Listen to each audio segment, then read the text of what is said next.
Pembayaran pembangunan tahap kedua pembangunan Gedung Kesenian Kota Lok Sumawe kepada pihak rekanan pelaksanaan kontrak yang belum dilakukan oleh Pemko Lok Sumawe. Dalam hal ini oleh Dinas PUPR Kota Lok Sumawe, meskipun pembangunan tahap kedua telah selesai dilaksanakan pada tahun 2020. Bahkan, pihak rekanan CV Muhilis dan CO melalui kuasa hukumnya, Teguh Fahriyaldani, telah mengajukan gugatan wan prestasi terhadap Dinas PUPR Kota Lok Sumawe pada 1 Oktober 2021 lalu. Dan dalam persidangan, pihak pengadilan akhirnya memutuskan menghukum Dinas PUPR Kota Lok Sumawe untuk membayar sisa 25% hasil kerja CV Muhilis dan CO sebesar Rp1.679.500.000. Tapi sampai saat ini, dengan alasan menunggu hasil opname dari inspektorat agar tidak kelebihan bayar, pihak Dinas PUPR belum melaksanakan putusan pengadilan. Meskipun surat pernyataan bersedia membayar telah ditandatangani dan dana dalam APBD tahun 2023 juga telah dianggarkan. Terkait jawaban Kadis PUPR Lok Sumawe melalui beberapa media online di Aceh bahwa akan melakukan pembayaran setelah dilakukan opname oleh inspektorat agar tidak kelebihan bayar. Teguh Fahriyaldani merasa bahwa Dinas PUPR Kota Lok Sumawe telah salah kaprah dalam memahami isi putusan pengadilan. Betapa tidak, menurut pengacara yang sering disapa Ampun Dani ini, bahwa hal tersebut seharusnya dilakukan pada masa persidangan, bukan menjadi alasan untuk memperlambat eksekusi putusan pengadilan.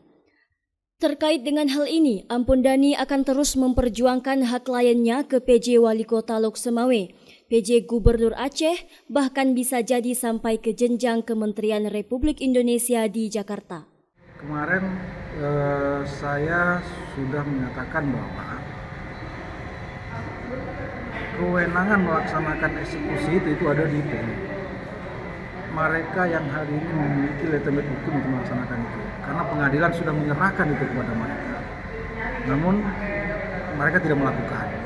Nah, saya ada beberapa tanggapan dari pihak PU yang mengatakan bahwa itu tidak bisa dilaksanakan karena mereka mesti opnam, mereka mesti menghitung ulang dan segala macam. Itu mungkin membuat saya jadi bertambah bingung dengan pernyataan-pernyataan seperti itu. Kenapa?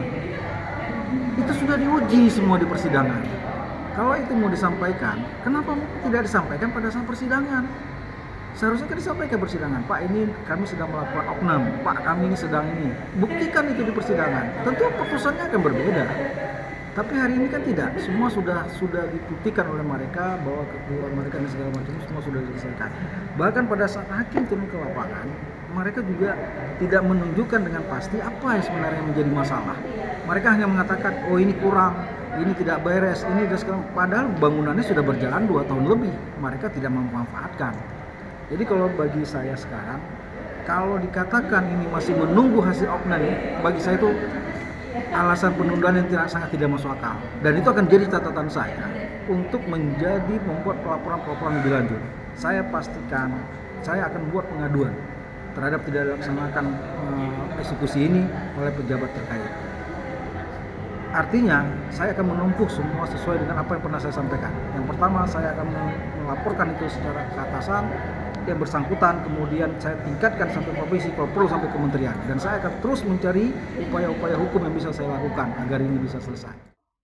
Sebagaimana telah diberitakan sebelumnya, Rustam rekanan pelaksanaan CV Muhilis telah meninggal dunia dan meninggalkan hutang di bank dengan anggunan rumah yang bersangkutan.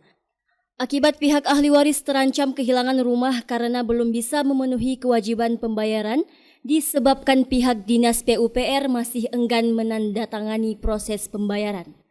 Dari Lok Sumawe, Denny Muhtadi melaporkan untuk Puja TV Aceh.